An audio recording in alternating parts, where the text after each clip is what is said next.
For decades, Filipinos worked in silence in Saudi Arabia. No headlines, no parades.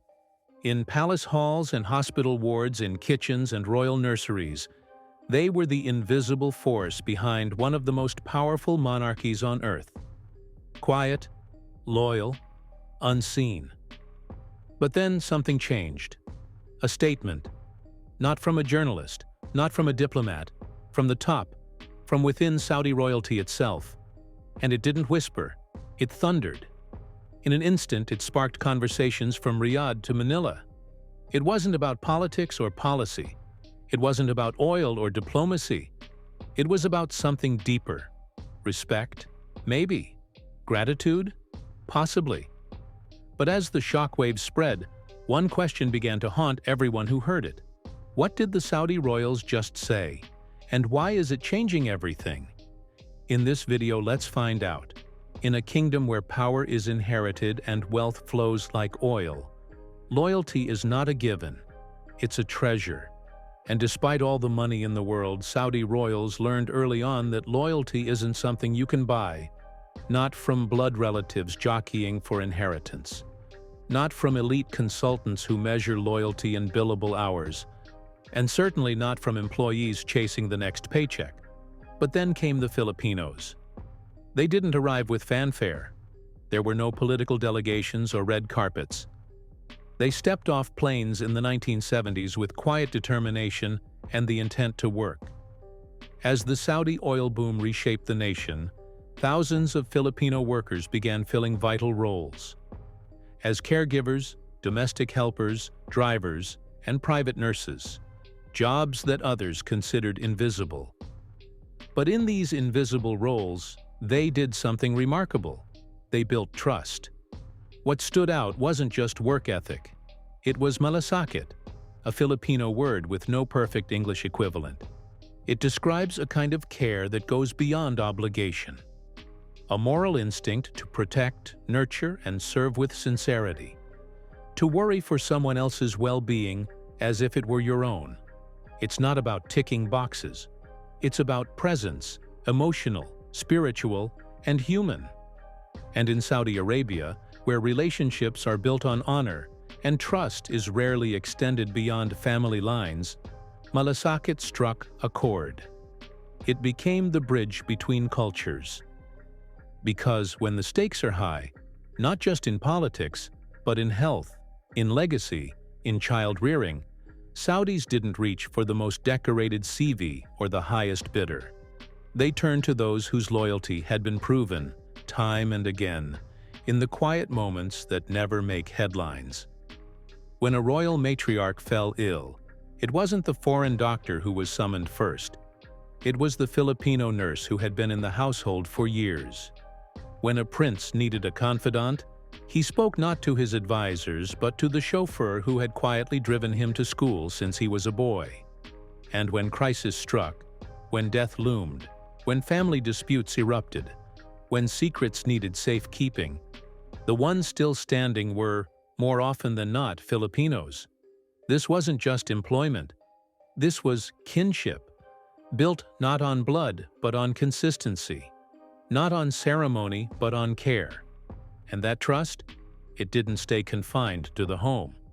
What began in palaces soon extended into hospitals, clinics, airports, and even the skies. Today, it's Filipino nurses who staff the most elite private clinics in Riyadh and Jeddah. When a Saudi prince needs post-operative care, it's a Filipina RN he requests by name. When a royal child undergoes treatment abroad, the nurse traveling with them is not just medically qualified. She is emotionally trusted. She knows the child's habits, moods, and fears. She brings not just medicine, she brings comfort. In the air, it's no different. Filipino engineers are quietly entrusted with maintaining the royal helicopters and private jets that ferry princes across continents. They are not flashy. They don't wear the medals, but their hands are on the controls, literally and figuratively. They check the bolts, the engines, the lives. It's the same story in luxury kitchens. Filipino chefs, trained both in Manila and Riyadh, now head royal culinary teams. They blend tradition with intuition, knowing not just how to prepare a dish, but when to offer it, how to present it, and what emotional weight it carries. In Saudi dining, where meals are often moments of diplomacy and memory, this kind of instinct matters more than any Michelin star.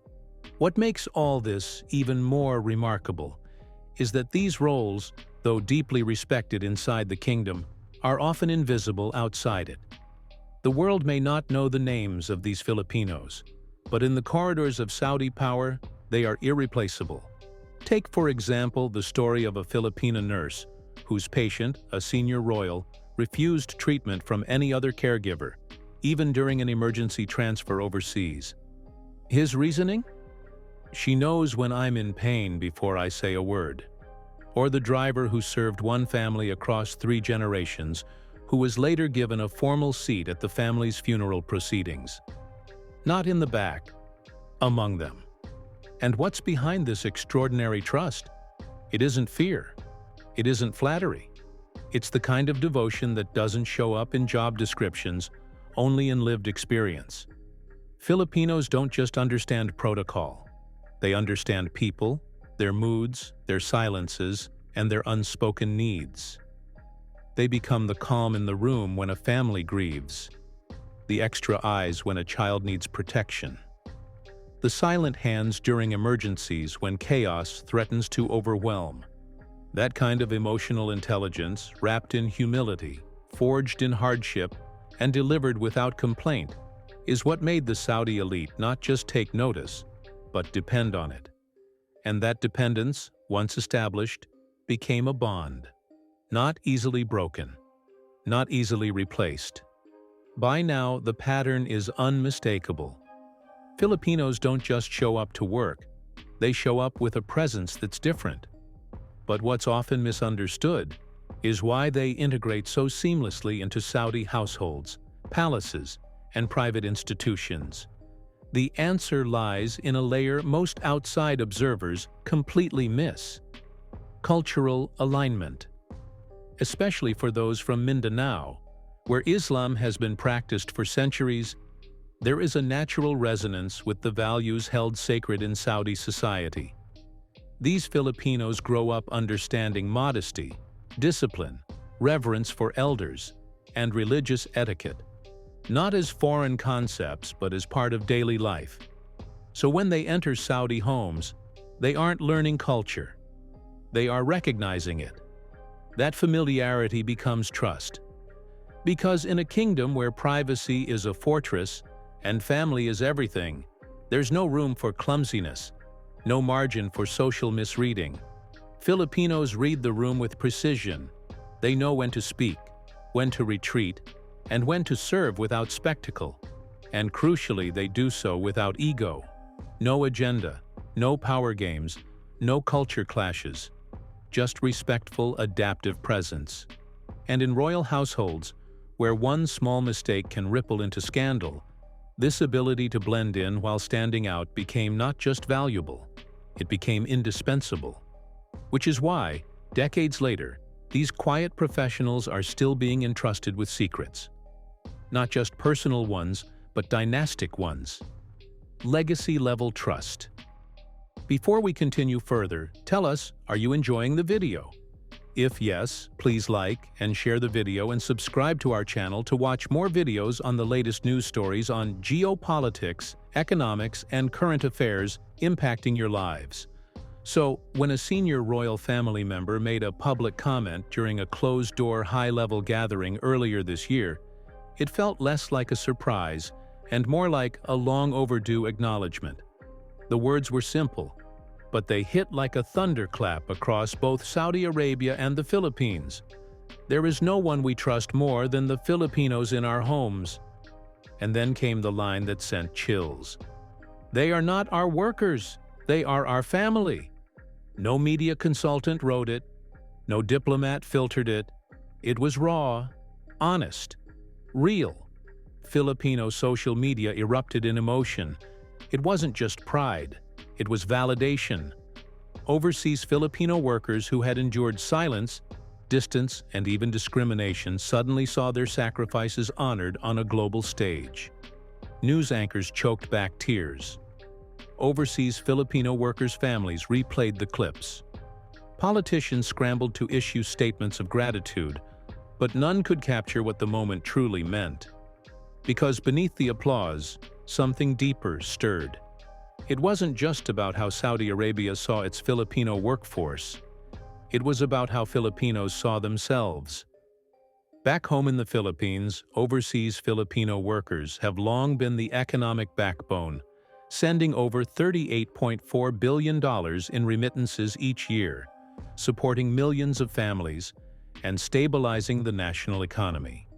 And yet, despite the numbers, the image of the OFW has always been double-edged. Celebrated on paper, pitied in conversation, sometimes even looked down upon. Too often, they were called DH, or domestic helpers, in a way that stripped dignity. They were seen as the people who had no other choice, not as the people who kept the economy alive. But now they are being called something else. Family.